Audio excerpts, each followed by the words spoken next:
Shalom, sean ustedes bienvenidos al Centro de Estudios y Comunidad Judía Nazarena de Hashem. Para nosotros un honor, un placer tenerlos aquí. Si en alguna ocasión tienen ustedes oportunidad de visitar la ciudad de Los Ángeles, vengan por favor.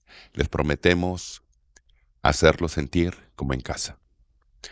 Que este servicio de Torah sea en honor del señor Jorge Israel Sánchez Aguilar, quien se encuentra aquejado de una enfermedad grave. Que el Eterno le salve, le cure, le redima, le restaure, tanto a él como a su familia e hijos. Dentro del libro del profeta Oseas, existe un texto que ha sido muy poco estudiado tanto en el judaísmo como en el cristianismo tradicional. Y me refiero al siguiente, capítulo 2, versículo 2 del libro de Osea. Pleitad con vuestra madre, pleitad, porque ella no es mi mujer, ni yo su marido. Quite pues sus fornicaciones de su rostro y sus adulterios de entre sus pechos. En otras palabras, de una forma simple y llana, el Eterno se ha divorciado de Israel. Él ya no es su marido, ella ya no es su esposa. Eso significa que ha habido una rotura en su relación. Pero esta rotura es algo serio, es un divorcio. Significa, por lo tanto, que la teología tradicional cristiana tiene razón al decir que Israel ha sido eliminado como el pueblo escogido y que ahora ha surgido un nuevo pueblo, la iglesia, en la cual el Eterno ha derramado todas sus bendiciones y ha eliminado a Israel como pueblo de la revelación. Debemos de aceptar esto, la llamada doctrina de la sustitución o del reemplazo. Para ello necesitamos nosotros echar una marcha atrás hacia el pasado. Tenemos que analizar la situación que vivió el profeta Oseas y de esta manera podremos contestar esta pregunta de una forma clara. La misión profética de Oseas se inició durante el reinado de Jeroboam II, el gobernante más grande del reino del norte según los estándares mundanos. Se caracterizó por una gran prosperidad general, comercial, poderío militar y estabilidad nacional. La economía era fuerte, como ya se dijo, el futuro se veía bastante prometedor y el país, al menos la clase alta, respiraba una atmósfera de gran tranquilidad y optimista. Después de la muerte de Jeroboam II, en el año 753 antes de la era común, Israel se hundió en la anarquía y tuvo nada más y nada menos que 6 reyes. 4 de ellos tuvieron una muerte trágica. Durante esos años de anarquía, el imperio asirio recuperó su poder e Israel quedó sentenciado. Pero la verdadera razón de la caída del reino del norte fue que el Eterno determinó juzgar los pecados del pueblo, tal como Oseas y Amós lo habían anunciado. Oseas dio la mayoría de sus mensajes durante los últimos 30 años de la vida del reino de Israel. Según Oseas, Israel pecó de 4 maneras. Violó la Torá y el pacto abrahámico que el Eterno tenía con Israel. 2. Se entregaron a la idolatría y a la prostitución ceremonial, mezclando el baalismo con el yahwismo. 3. Confiaron más en los recursos humanos, en alianzas extranjeras, en sus reyes, en sus sacerdotes, en sus ministros y en su ejército. 4. Una gran injusticia social, donde abundó el abuso al extranjero, al pobre, a la viuda, al desamparado. Hubo corrupción en los tribunales, homicidio, robo, mentira y opresión. Importancia de la profecía de Osea. El profeta Osea recibió una revelación extraordinaria. Hasta ese entonces, la alianza entre el Todopoderoso e Israel había sido concebida como un pacto entre un rey y un súbdito. Pero en esta ocasión, el Eterno le reveló a Osea que la relación entre él y su pueblo era mucho más personal, más íntima. Era una relación matrimonial entre un esposo y una esposa, donde existe un amor profundo, sincero, generoso y verdadero, un amor único y especial, tan grande que no existe pecado más horroroso que el Eterno no busque borrarlo y perdonarlo a través de la redención. Cuando Oseas fue llamado a su ministerio profético, recibió órdenes desconcertantes de buscar a una esposa entre las mujeres promiscuas de Israel, que al parecer había muchas en aquella época. No fue una mera parábola o una visión, sino un mandato específico de tomar una mujer fornicaria, es decir, una mujer que había participado en los ritos sexuales de la adoración de Baal. En el texto hebreo dice literalmente una esposa de fornicación. Tal matrimonio representa vívidamente la perspectiva del Eterno sobre Israel. De esta manera, el profeta tendría una esposa descarriada y un corazón roto. Sus hijos fueron llamados hijos de fornicación, lo cual indica que la paternidad de los hijos de Gomer, a que así se llamaba su esposa, sería cuestionada. Llevarían la vergüenza del comportamiento de su madre y a la vez representan el proceder indigno y la condenación divina de los hijos de Israel. Y esto se encuentra en Oseas capítulo 1 del versículo 1 al 8. El profeta trajo a su vida este dolor debido a la rebelión de Israel, la esposa, quien se había prostituido con otros dioses. Cada acto de idolatría la alejaba cada más de su Señor, tanto así que el profeta emplea la palabra sana 13 veces, cuyo significado es ser prostituta o actuar promiscuamente. El pecado de Israel llegó a ser tan grande que el Eterno se vio forzado a divorciar a Israel. Oseas capítulo 2, versículo 1 y 2, como ya se mencionó. Y esto plantea un problema teológico serio, porque la Torá dice que una vez que una mujer ha sido divorciada y ésta se ha entregado a otro hombre, el primer marido ya no la puede tomar. Sin embargo, en el capítulo 2, versículo 14 del mismo libro del profeta, dice que el Eterno la volverá a traer y la restaurará. ¿Cómo puede ser esto sin violar la Torá? Primeramente debemos entender la situación del Todopoderoso. Ciertamente el Todopoderoso es omnipotente, todo lo puede, pero todo lo puede dentro de los límites de la Torá. El Todopoderoso no es un déspota omnímodo que hace todo lo que quiere, como quiere y cuando quiere y de la manera que él quiera. No es así. El Eterno hace todo cuando quiere, como quiere, pero dentro de los límites de la justicia y la misericordia. No pasa más allá de ellos. En otras palabras, si Él dicta una ley, Él mismo se sujeta a ella. No está encima de ella. ¿Por qué? Porque se predica con el ejemplo. Se enseña con el buen obrar. El Eterno, si dicta un mandamiento, Él mismo no lo puede violar. Todo tiene que ser de acuerdo a la Torah. Generalmente esta situación en los círculos rabínicos es evitado, por no decir ignorado. La solución que se da es citando Oseas 11:9, pero esta es una salida elegante y tácitamente dice que el Eterno viola su propia ley. Muy bien, si nosotros conceptuamos la relación entre el Eterno e Israel como una relación matrimonial, debemos contestar primeramente dónde ocurrió esta boda. La boda ocurrió durante la data de la Torá, en la cual el monte Sinaí era el altar, las nubes de gloria era la jupa, Moisés era el Hazán. Y de acuerdo a la tradición judía, el Eterno era el novio e Israel la novia. Sin embargo, esto a la larga puede plantear problemas serios, porque si nosotros decimos que el Todopoderoso fue el novio, o sea, el Padre Celestial es el novio, y más adelante hay un divorcio, prácticamente es imposible que el Eterno vuelva a tomar a Israel como esposa, porque la Torá dice lo siguiente: En Deuteronomio 24, del 1 al 4.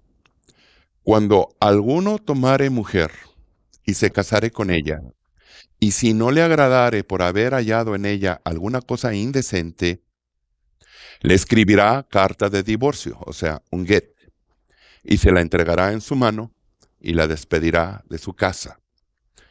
Y salida de su casa, esta mujer podrá ir y casarse con otro hombre.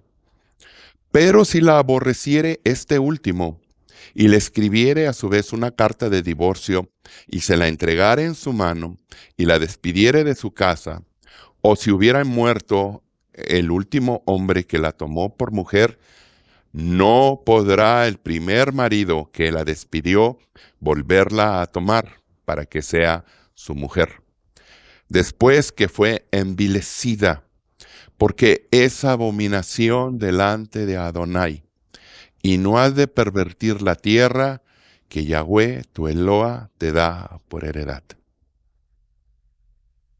¿Lo ven ustedes?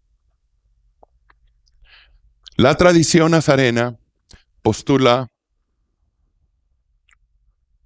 una relación matrimonial diferente, y lo dice de esta manera.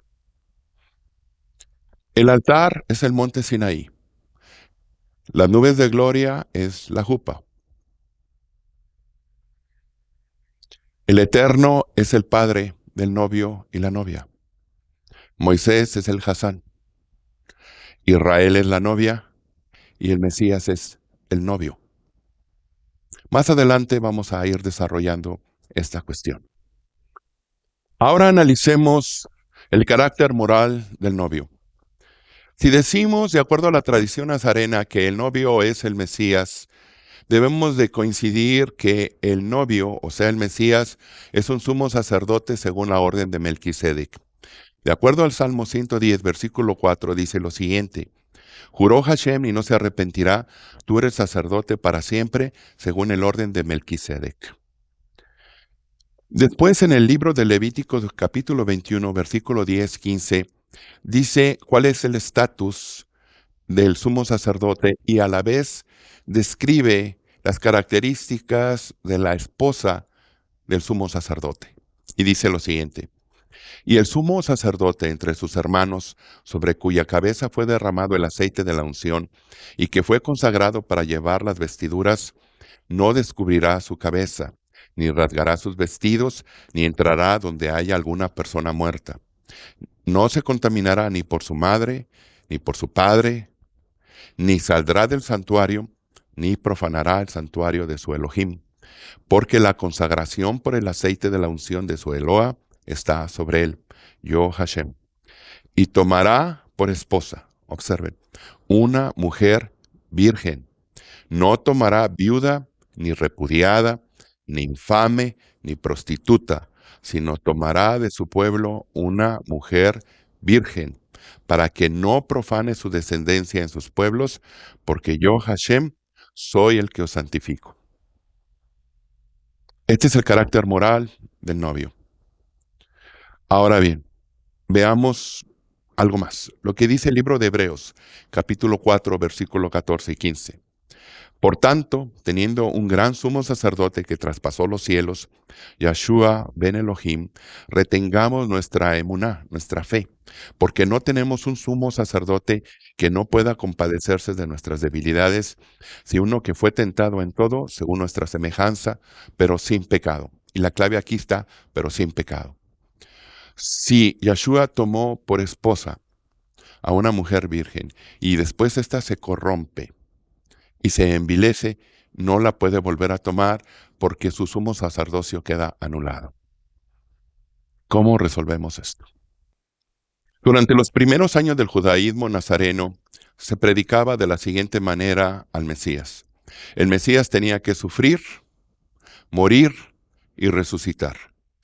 Pregunta: ¿por qué el Mesías tenía que sufrir, morir y resucitar? Respuesta: para hacer redención por su pueblo, para pagar por los pecados de su pueblo, para redimir a su pueblo, para restaurar a su pueblo a su nivel original. Esto es sumamente interesante, porque si el Mesías paga por ello y tuvo que sufrir, morir y resucitar, a resucitar, Él resucita como un nuevo hombre, como un nuevo ser, como una nueva criatura. ¿Y qué tal la novia? Bueno, con referente a la novia, que es Israel, podemos decir algunos textos sumamente interesantes. Dice así, Oseas capítulo 6, versículo 1 y 3. Venid y volvamos a Hashem, porque Él arrebató y nos curará. Hirió y nos vendará. Nos dará vida después de 2 días, y en el tercer día nos resucitará. Y viviremos delante de Él, y conoceremos y proseguiremos en conocer al Eterno, como el alba está dispuesta su salida, y vendrá a nosotros como la lluvia tardía y temprana a la tierra. ¿Observan aquí? Observen esos detalles. Después de 2 días y en el tercer día nos resucitará. O sea que Israel también tiene que padecer, morir y resucitar. Les voy a dar otro texto. Oseas capítulo 13, versículo 14. Y dice lo siguiente. De la mano del sepulcro los redimiré. Librélos de la muerte.